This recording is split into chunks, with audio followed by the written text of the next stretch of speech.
Good afternoon, welcome to life line. ఈ రోజు మనం కీళ్ళ నొప్పుల గురించి డిస్కస్ చేద్దాం. దీని గురించి మాట్లాడడానికి మనతో ఉన్నారు హోమియోకేర్ కన్సల్టెంట్ డాక్టర్ అరుణ్ కుమార్ గారు, హోమియోకేర్ ఇంటర్నేషనల్ నుండి. కీళ్ళ నొప్పులతో బాధపడుతున్నట్లయితే మీరు మాకు కాల్ చేయవలసిన నంబర్స్ 9948503555 లేదా 04066660336 నంబర్కు కాల్ చేయండి. డాక్టర్ గారితో మాట్లాడచ్చు. గుడ్ ఆఫ్టర్నూన్ అండి. అసలు కీళ్ళ నొప్పులు ఎందుకు వస్తాయండి? రీజన్స్ ఏంటి? కీళ్ళ నొప్పులు అంటే ఇప్పుడు మనకు జాయింట్స్లో రెండు ఎముకలను కలిపి ఉంచేటటువంటి ఒక దాన్ని మనం జాయింట్ అంటాము, కీలు. సో ఈ కీళ్ళ నొప్పులు రావడానికి ప్రధానంగా చాలా కారణాలు ఉంటాయి. ఏ రకమైనటువంటి కీళ్ళ నొప్పి అనే దాన్ని బట్టి ఏ రకమైన కారణం ఉంటుంది అనేది ఆధారపడి ఉంటుంది. ఫర్ ఎగ్జాంపుల్, కీళ్ళ నొప్పులు మనం ప్రధానంగా చెప్పుకునేది ఆస్టియో ఆర్థరైటిస్ అనేటటువంటి వ్యాధి. ఈ ఆస్టియో ఆర్థరైటిస్ అనేది దాదాపుగా 40 నుంచి 45 సంవత్సరాలు దాటిన తర్వాత సో కీళ్ళలో ఉండేటటువంటి కార్టిలేజ్ అనే పదార్థము బాగా తగ్గిపోవడం వల్ల కావచ్చు, లేదా ఎముకల్లో ఉండేటటువంటి కాల్షియం బాగా డిప్లీషన్ కావచ్చు. సో ఇటువంటి పరిస్థితుల్లో కీళ్ళలో ఉండేటటువంటి స్పేస్ అనేది తగ్గిపోతుంది. దీన్ని మనం ఆస్టియో ఆర్థరైటిస్ అంటాము. ఇది ఏజ్ వల్ల వచ్చేటటువంటి ఫ్యాక్టర్. సో ఇది ఒక కారణం.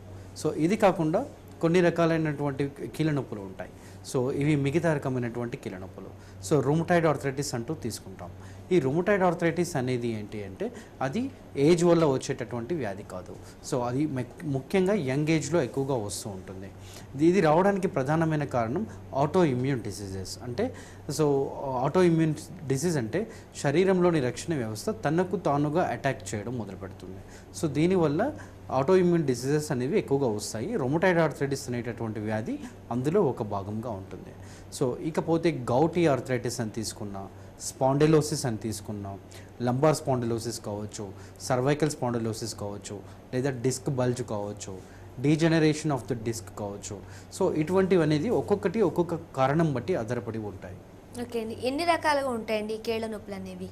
సో ఇప్పుడు మనం చెప్పినట్టు కీళ్ళ నొప్పుల్లో ఇవన్నీ రకాలు, ఆస్టియో ఆర్థరైటిస్ కావచ్చు, రుమటాయిడ్ ఆర్థరైటిస్ కావచ్చు, లేదా స్పాండిలోసిస్ కావచ్చు, గౌటీ ఆర్థరైటిస్ కావచ్చు, సోరియాసిస్ని నెగ్లెక్ట్ చేయడం వల్ల, సోరియాసిస్కి సరైనటువంటి టైంలో ట్రీట్మెంట్ తీసుకోకపోవడం వల్ల వచ్చేటటువంటి కీళ్ళ నొప్పుల్ని మనం సోరియాటిక్ ఆర్థరైటిస్ అంటాము, అది కావచ్చు.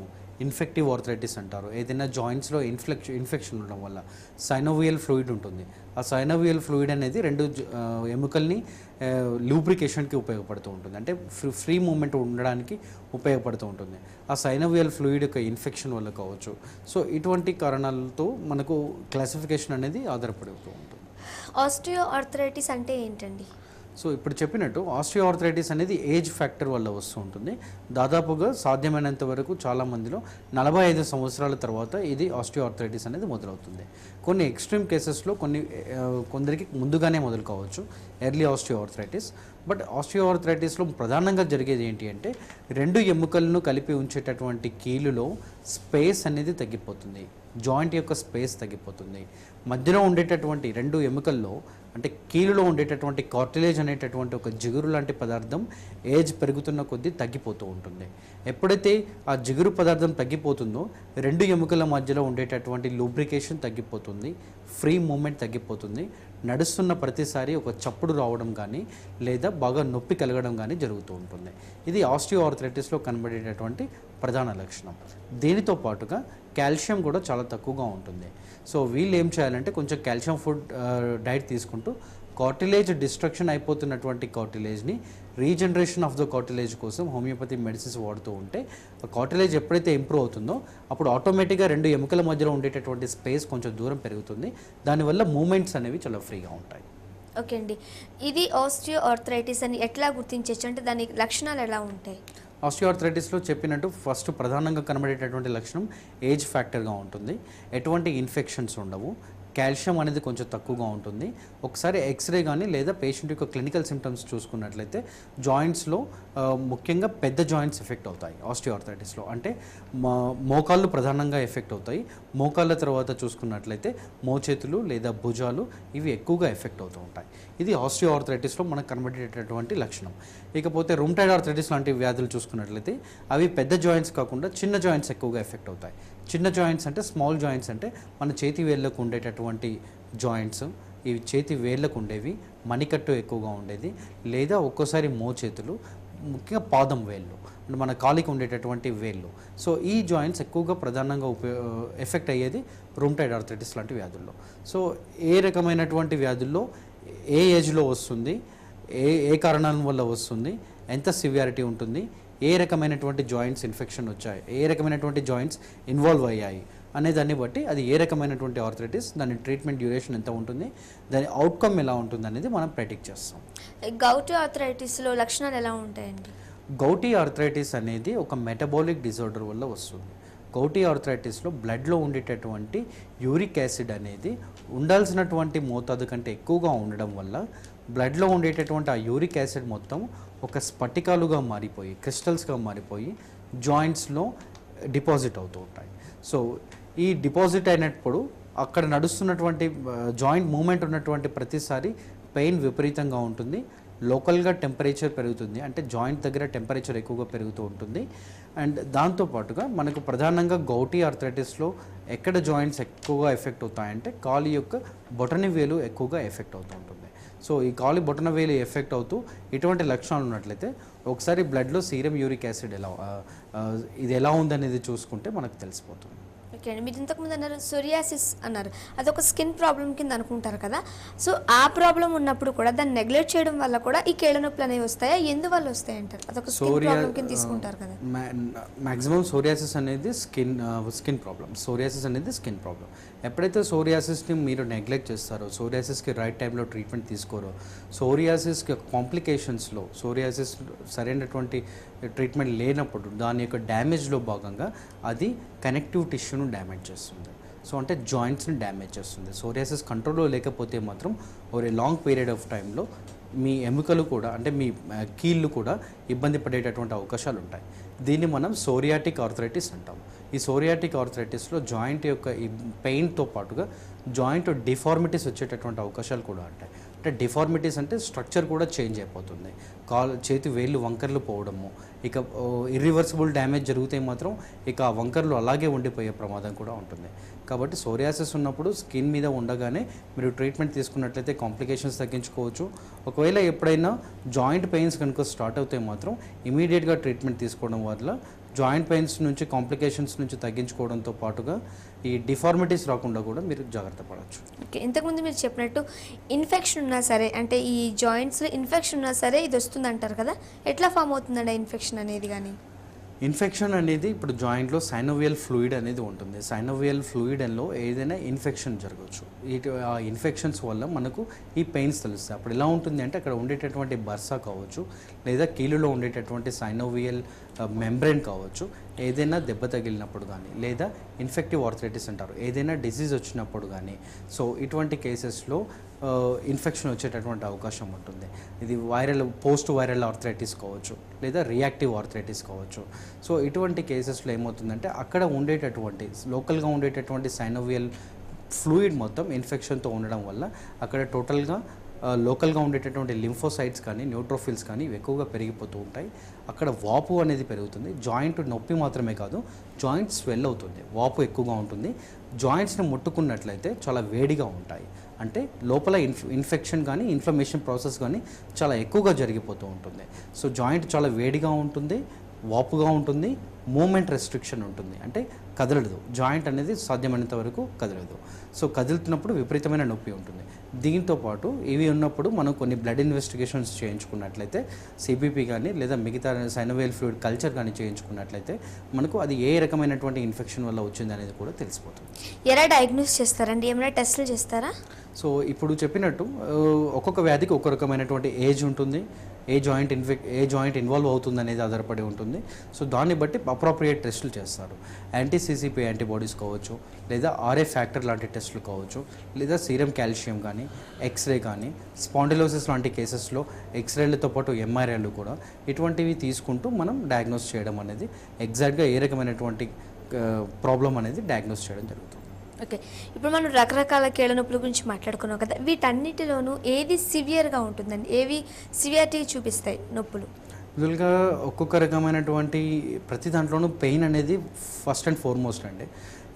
ఏ రుమటాలజీ కంప్లైంట్లో అయినా, ఇప్పుడు మనం మాట్లాడుకున్నటువంటి ఏ కీళ్ళ నొప్పుల్లో అయినా కానీ ప్రధానంగా కనబడేటటువంటి సమస్య జాయింట్స్లో పెయిన్ ఉండడం, మూమెంట్ రెస్ట్రిక్షన్, అంటే మూమెంట్ అనేది సరిగా లేకపోవడం. సో ఇటువంటి కేసెస్లో మీకు ఏది సివియర్గా ఉంటుందనేది పేషెంట్ యొక్క సెన్సిటివిటీని బట్టి ఉంటుంది. బట్ చాలా ఇబ్బంది పట్టేటటువంటి కేస్. అది కాకుండా ట్రీట్మెంట్ కూడా చాలా లాంగ్ టైం పట్టేటటువంటిది, డిఫార్మిటీస్ ఎక్కువగా ఉండేటటువంటి వ్యాధి మాత్రం రొమటాయిడ్ ఆర్థరైటిస్ అనేటటువంటి వ్యాధిలో చాలా ఎక్కువగా పేషెంట్స్ ఇబ్బంది పడేటటువంటి పరిస్థితి ఉంటుంది. ఓకే, జనరల్గా మనం ఏ ఏజ్ గ్రూప్ వాళ్ళలో ఈ నొప్పులు అనేవి చూడొచ్చు? ఇప్పుడు ఒక వ్యాధికి ఒక రకమైన ఏజ్ ఉంటుంది. ఇప్పుడు ఆస్టియోఆర్థరైటిస్ అంటూ మనం ఇంతసేపు చెప్పినట్టు అది 45 ఇయర్స్ తర్వాత మాత్రమే ఇది ఎక్కువగా ఆస్టియోఆర్థరైటిస్ అనేది కనబడుతూ ఉంటుంది. గౌటీ ఆర్థరైటిస్ అనేది ఏ ఏజ్ వాళ్ళకైనా కనబడవచ్చు. వీళ్ళలో ముఖ్యంగా మాంసాహారం కానీ లేదా పప్పు దినుసులు కానీ ఈ రిచ్ ప్రోటీన్ ఫుడ్ని కొంచెం తగ్గించుకోవాల్సి ఉంటుంది. ఎందుకంటే ఇది మెటబాలిక్ డిజార్డర్ వల్ల వచ్చేది కాబట్టి ఏ ఏజ్ వాళ్ళకైనా రావచ్చు. ఇది కాకుండా రొమటాయిడ్ ఆర్థరైటిస్ మాత్రము ఫ్యామిలీ హిస్టరీలో ఎవరికైనా ఉందా అనేది ఆధారపడి ఉంటుంది. ఫ్యామిలీలో ఇంతకుముందు ఎవరైనా సఫర్ అయిన వాళ్ళు, అంటే ఇంతకుముందు బాధపడ్డ వాళ్ళు ఏ రిలేషన్, అంటే ఫస్ట్ రిలేటివా సెకండ్ గ్రేడ్ రిలేటివా అనేది కూడా ఒక రకమైనటువంటి ఆధారపడి ఉంటుంది. దాంతోపాటుగా ముఖ్యంగా రొమటాయిడ్ ఆర్థరైటిస్ యంగ్ ఏజ్లో ఎక్కువగా వస్తుంది. 25 to 35 ఇయర్స్ మధ్యలో, 20 to 35 ఇయర్స్ మధ్యలో వాళ్ళలో ఎక్కువగా స్టార్ట్ అవుతుంది. ఒకసారి స్టార్ట్ అయిందంటే అది చాలా కాలంగా దీర్ఘకాలంగా బాధిస్తూ ఉంటుంది. దానికి సరైనటువంటి జెనెటిక్ కాన్స్టిట్యూషనల్ సిమ్లిమమ్ అంటూ ట్రీట్మెంట్ తీసుకుంటేనే పూర్తిగా ఎటువంటి స్టిరాయిడ్స్ అవసరం లేకుండా కానీ వేరే ఏ మందులు లేకుండా కానీ కేవలం పూర్తిగా హోమియోపతి మెడిసిన్స్ ద్వారా డిసీజ్ ప్రోగ్రెషన్ని తగ్గించుకోవచ్చు, డిఫార్మిటీస్ పూర్తిగా రాకుండా అవాయిడ్ చేసుకోవచ్చు, ఉన్నటువంటి పెయిన్స్ కూడా కంప్లీట్గా తగ్గిపోయేలా చేసుకోవచ్చు. రైట్ అండి. కొంతమందికి మార్నింగ్ లేచిన వెంటనే ఈ జాయింట్స్ అన్ని పట్టేసినట్టు ఉంటాయి. ఒక హాఫ్ అన్ అవర్ 1 hour అయ్యేసరికి అవి వదులుకుంటాయి.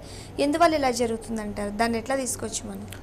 ఈ మార్నింగ్ అనేది, ఎర్లీ మార్నింగ్ స్టిఫ్నెస్ అనేది చాలా చాలా కంప్లైంట్స్లో, చాలా రొమటాలజిక్ కంప్లైంట్స్లో ఇది చాలా కామన్గా కనబడేటటువంటి సిమ్టమ్. ఇది ముఖ్యంగా ప్రధానంగా కనబడేటటువంటిది ఏంటంటే రొమటాయిడ్ ఆర్థరైటిస్లో క్లాసిక్గా కనబడేటటువంటి సిమ్టమ్ ఏంటి అంటే ఫస్ట్ చిన్న జాయింట్స్ ఎఫెక్ట్ అవుతాయి. చేతి వేళ్ళు కావచ్చు లేదా కాలి వేళ్ళు కావచ్చు, ఇవి ఎక్కువగా ఎఫెక్ట్ అవుతాయి. ఎర్లీ మార్నింగ్ చాలా ఎక్కువగా స్టిఫ్నెస్ ఉంటాయి. ఎందుకంటే ఎర్లీ మార్నింగ్ అనేది జాయింట్లో ఇన్ఫ్లమేషన్ ప్రాసెస్ అనేది ఎక్కువగా జరిగిపోయి ఉంటుంది. ఆ ఇన్ఫ్లమేషన్ ప్రాసెస్ అంటే కీళ్ళలో కొద్దిగా వాపు ఎక్కువగా ఉంటుంది, ఎటువంటి పని చేయకపోవడం వల్ల, ఖాళీగా ఉండడం వల్ల. ఎప్పుడైతే మూమెంట్స్ ఇస్తూ ఉంటారో ఆ మూమెంట్ ఇవ్వడం వల్ల అక్కడ ఉండేటటువంటి సైనోవియల్ మెంబ్రైన్ కావచ్చు లేదా కీళ్ళలో ఉండేటటువంటి కార్టిలేజ్ కావచ్చు కొద్దిగా వార్మప్ అవుతుంది, కొద్దిగా ఫ్రీ మూమెంట్స్ ఉంటాయి. దానివల్ల మీకు డే ప్రోగ్రెస్ అవుతున్న కొద్దీ మీకు ఈ కీళ్ళ నొప్పులు అనేది తగ్గిపోతూ ఉంటాయి. ఇది క్లాసిక్గా కనబడేటటువంటి సిమ్టమ్ మాత్రం రొమటాయిడ్ ఆర్థరైటిస్లో. ఇది కాకుండా ఆస్టియోఆర్థరైటిస్లో కూడా ఇలాగే ఉంటుంది. ఫస్ట్ మూమెంట్స్ డిస్కస్ చేసే ముందు విజయవాడ నుండి రాణి గారు లైన్లో ఉన్నారు, మాట్లాడదాం. రాణి గారు మాట్లాడండి, డాక్టర్ గారితో. ప్రాబ్లం ఏంటో చెప్పండి. టీవీ చూస్తూ మాట్లాడకండి, డైరెక్ట్గా ఫోన్లో మాట్లాడండి. చెప్పండి. మా వారికి లివర్ కొంచెం ప్రాబ్లం ఉందండి. అయితే దానివల్ల దేనివల్ల తెలియదు కానీ మామూలుగా బోన్స్ బాగా పెయిన్ వస్తాయండి. ఆ పెయిన్ వల్ల బెండ్ అవుతా ఉంటాయండి హ్యాండ్స్ బెండ్ అవుతా ఉంటాయండి. వణుకుతూ బాగా వర్క్ చేయలేకపోతాడు. ఏమి కొనుక్కులు బాగా నొప్పులు వస్తాయండి. ఎప్పటి నుంచి ఉంది ఈ సమస్య? ఒక 1 year నుంచి ఉందండి. ఓకే, ఏం చెప్పారమ్మా? ఏమి ఇన్వెస్టిగేషన్స్ చేయించారు? ఏం పరీక్షలు చేయించారు? ఏమేం పరీక్షలు చేయించారు? అన్ని పరీక్షలు చేయించామండి. అయితే ఏమీ లేదు, లివర్ ప్రాబ్లం ఉందన్నారు కొంచెం. ఓకే, స్కానింగ్ అన్ని తీపించామండి. ఓకే, ఏజ్ ఎంత ఉంటుంది? గన్నవరం హాస్పిటల్లో చూపించామండి. వయసు ఎంత ఉంటుంది? వయసు వచ్చి 48 years అండి. ఓకే, 48. ఒక 48 years మేల్ పేషెంట్ లివర్ కంప్లైంట్స్తో వచ్చాడు. దాంతోపాటుగా ఆర్థరైటిస్ కూడా ఉంది. సో ఈ ఆర్థరైటిస్కి ఉండడానికి ప్రధానంగా లివర్ కంప్లైంట్స్కి ఏమైనా సంబంధమా లేదా చూడాలి అంటే కొన్ని రకాల డిసీజెస్ ఉంటాయి. సో అందులో ఏమంటారు అంటే మన ఎరిథమాటోసిస్, ఎస్ఎల్ఈ అనేటటువంటి కేసెస్ ఉంటాయి. ఈ ఎస్ఎల్ఈ అనేటటువంటి కేసెస్లో ఆర్థరైటిస్ అంటే జాయింట్ పెయిన్స్తో పాటుగా కీళ్ళతో పాటుగా లివర్తో పాటుగా మిగతా చాలా ఆర్గాన్స్ ఇబ్బంది పడేటటువంటి అవకాశాలు ఉంటాయి. కిడ్నీ కానీ మిగతావి కానీ. సో స్కిన్ కూడా ఎఫెక్ట్ అవుతుంది ఈ ఎస్ఎల్ఈ అనేటటువంటి కేసెస్లో. కాకపోతే ఎస్ఎల్ఈనా కాదా అనేది ఇప్పుడు మీరు చెప్తున్నటువంటి ఇన్ఫర్మేషన్తో మేము చెప్పలేము. దానికి కొన్ని రకాల టెస్టులు చేయించాల్సి ఉంటుంది. సో అవి చేయించి ఉంటే, ఎస్ఎల్ఈ లేకపోయి ఉంటే మాత్రం మీ లివర్ కంప్లైంట్స్కి మిగతా ఆర్థరైటిస్ కంప్లైంట్స్కి పెద్దగా రిలేషన్ లేనట్టే. కాకపోతే కాల్షియం ఎలా ఉంది అనేది కూడా చూసుకోవాలి. జనరలైజ్డ్ బాడీ పెయిన్స్ అంటున్నారు కాబట్టి థైరాయిడ్ లాంటి కంప్లైంట్స్ కూడా ఏమైనా ఉన్నాయా, లేదా పారాథైరాయిడ్ హార్మోన్స్ అంటారు, దానివల్ల బోన్స్లో ఉండేటటువంటి కాల్షియం కాస్త బ్లడ్లోకి వెళ్ళిపోతుంది. దానివల్ల బోన్ చాలా పెలుసుగా తయారవుతుంది, చాలా వీక్గా ఉంటుంది. ఈ కండిషన్ వల్ల కూడా జనరలైజ్డ్గా బాడీ పెయిన్స్ వస్తూ ఉంటాయి. వాళ్ళంతా చాలా నొప్పులుగా ఉన్నట్టు మజిల్ పెయిన్స్ చాలా ఎక్కువగా ఉంటాయి. మీరు చెప్తున్నటువంటి కారణాన్ని బట్టి ఇది కండిషన్ ఏమైనా కాల్షియం చాలా తక్కువగా ఉండాలి, లేదా మాల్ న్యూట్రిషన్ లాంటిది ఏదైనా ఉండాలి. సో రిపోర్ట్స్ అన్ని మనం చూపించగలిగితే ఎగ్జాక్ట్గా ఏ కారణం వల్ల వస్తుందని చెప్పగలుగుతాం. బట్ ఇప్పుడు చెప్తున్నటువంటి కంప్లైంట్స్కి హోమియోపతి ట్రీట్మెంట్ రెగ్యులర్గా తీసుకున్నట్లయితే జనరల్ ఇమ్యూనిటీ పెరగడంతో పాటుగా ఆ లివర్ కంప్లైంట్ ఏదో అంటున్నారు, అది ఒకసారి చూసినట్టయితే దానికి కూడా ట్రీట్మెంట్ యొక్క స్కోప్ ఎంతవరకు ఉంటుందని చెప్పగలుగుతాం. ఓకే, నెక్స్ట్ కర్నూలు నుండి సునీత గారు లైన్లో ఉన్నారు. సునీత గారు, డాక్టర్ గారు ఉన్నారు, మాట్లాడండి. ప్రాబ్లం ఏంటో చెప్పండి. Okay doctor. టీవీ చూస్తూ మాట్లాడకండి, డైరెక్ట్గా ఫోన్లో మాట్లాడండి. ఓకేనండి, కొంతమంది ఒబేసిటీ వల్ల కూడా ఈ నొప్పులు వచ్చే అవకాశం ఉంటుందండి, ప్రెషర్ పడి బోన్స్పై. ఒబెసిటీ ఖచ్చితంగా ఈ రుమటాయిడ్ ఈ ఆర్థరైటిస్ లాంటి కంప్లైంట్స్లో ఒక మేజర్ కంట్రిబ్యూటింగ్ ఫ్యాక్టర్. సో ఒబెసిటీలో ఏమవుతుంది అంటే బాడీ వెయిట్ మొత్తం మోకాళ్ళు మోయవలసినటువంటి పరిస్థితి వస్తుంది. సో ఒకసారి 45 years దాటిన తర్వాత ఆల్రెడీ ఆస్టియోఆర్థరైటిస్ ఫామ్ అయిపోయింది, రెండు ఎముకల మధ్యలో ఉండేటటువంటి స్పేస్ తగ్గిపోయింది, జాయింట్లో కార్టిలేజ్ చాలా తక్కువగా ఉంది, ఆస్టియోఫైట్స్ అంటారు. ఈ ఆస్టియోఫైట్స్ అనేది ఫామ్ అయినప్పుడు నార్మల్గా ఉండే పర్సన్నే ఒక్కొక్క అడుగు వేస్తున్నప్పుడు బాడీ వెయిట్ మొత్తానికి పెయిన్ చాలా ఉంటుంది. ఒబెసిటీ ఎక్కువగా ఉంటే మాత్రం ఈ ప్రాబ్లమ్స్ చాలా ఎక్కువగా ఉంటాయి. కనీసం బాడీ వెయిట్లో 10% ఆఫ్ బాడీ వెయిట్ తగ్గిన జాయింట్ పెయిన్స్లో ఎటువంటి మెడిసిన్స్ అవసరం లేకుండానే 40 to 50% రిలీఫ్ అనేది ఉంటుంది. మోకాళ్ళ నొప్పులు ఆస్టియోఆర్థరైటిస్లో 10 to 15% బాడీ వెయిట్ తగ్గగలిగితే ఏ మెడిసిన్ అవసరం లేకుండానే 40 to 50% ఆఫ్ ద పెయిన్స్ తగ్గుతాయి. సో దీన్ని బట్టి మనం అర్థం చేసుకోవచ్చు ఒబెసిటీ అనేది ఆస్టియోఆర్థరైటిస్కి ఎంత ఎక్కువగా ఎఫెక్ట్ అవుతుంది అనేది అర్థం చేసుకోవచ్చు. ఓకే, ఎలాంటి ఫుడ్ తీసుకోవాలండి? కాలర్ లైన్లో ఉన్నారు, మాట్లాడదాం. రామజోగి గారు, డాక్టర్ గారు ఉన్నారు, మాట్లాడండి. ప్రాబ్లం ఏంటో చెప్పండి. రామజోగి గారు మాట్లాడండి. ఓకేనండి, మార్నింగ్ స్టిఫ్నెస్ గురించి మాట్లాడుకుంటున్నాం కదండి. సో రుమటాయిడ్ ఆర్థరైటిస్లో ఎట్లా ఉంటుందండి? రుమటాయిడ్ ఆర్థరైటిస్లో ఇప్పుడు చెప్పినట్టు మార్నింగ్ స్టిఫ్నెస్ అనేది చాలా ఎక్కువగా ఉంటుంది. At the same time bilateral అంటే మిర్రర్ అపియరెన్స్ అంటారు. అంటే ఇక్కడైతే ఏ రకమైనటువంటి జాయింట్స్ ఎఫెక్ట్ అయ్యాయో at the same time opposite side కూడా అవే రకమైనటువంటి జాయింట్స్ ఎక్కువగా ఎఫెక్ట్ అవుతూ ఉంటాయి. ఇది రుమటాయిడ్ ఆర్థరైటిస్ యొక్క ప్రధానమైనటువంటి లక్షణం. చిన్న జాయింట్స్ ఎక్కువగా ఎఫెక్ట్ అవుతాయి. ఎర్లీ మార్నింగ్ స్టిఫ్నెస్ అంటే ఇప్పుడు మనం చెప్పాం కదా, యాక్టివిటీ లేనంత వరకు లోపల ఉండేటటువంటి ఇన్ఫ్లమేషన్ ప్రాసెస్ ఎక్కువగా అవుతూ ఉంటుంది. కాబట్టి ఆటోమేటిక్గా ఎర్లీ మార్నింగ్ స్టిఫ్నెస్ ఉంటుంది. ఎప్పుడైతే మీరు మూమెంట్స్ ఇవ్వడం మొదలు పెడతారో ఇనీషియల్ మూమెంట్స్ చాలా ఇబ్బందిగా ఉంటుంది. యాజ్ ద టైం ప్రాసెస్ మనకు టైం పెరుగుతున్న కొద్దీ ఆ మూమెంట్స్ వల్ల ఆ జాయింట్లో ఉండేటటువంటి ఈ ఇన్ఫ్లమేషన్ ప్రాసెస్ తగ్గిపోతుంది. కాబట్టి ఆటోమేటిక్గా పెయిన్ అనేది చాలా వరకు రిలీఫ్ ఉంటుంది. కాబట్టి ఎర్లీ మార్నింగ్ టైంలో ఎక్కువగా ఉంటుంది. చలి పెరిగినప్పుడు కూడా రుమటాయిడ్ ఆర్థరైటిస్ ఎక్కువగా పెరుగుతుంది. టెంపరేచర్ చాలా తక్కువగా ఉన్నా కూడా జాయింట్ యొక్క స్టిఫ్నెస్ పెరుగుతుంది. జాయింట్ యొక్క స్టిఫ్నెస్ పెరగడం వల్ల కూడా పెయిన్ పెరుగుతుంది. అందుకే రుమటాయిడ్ ఆర్థరైటిస్ ఉండేటటువంటి పేషెంట్స్ యొక్క వర్స్ట్ టైం ఏంటి అంటే వింటర్ టైంలో చాలా ఎక్కువగా ఇబ్బంది పడుతూ ఉంటారు.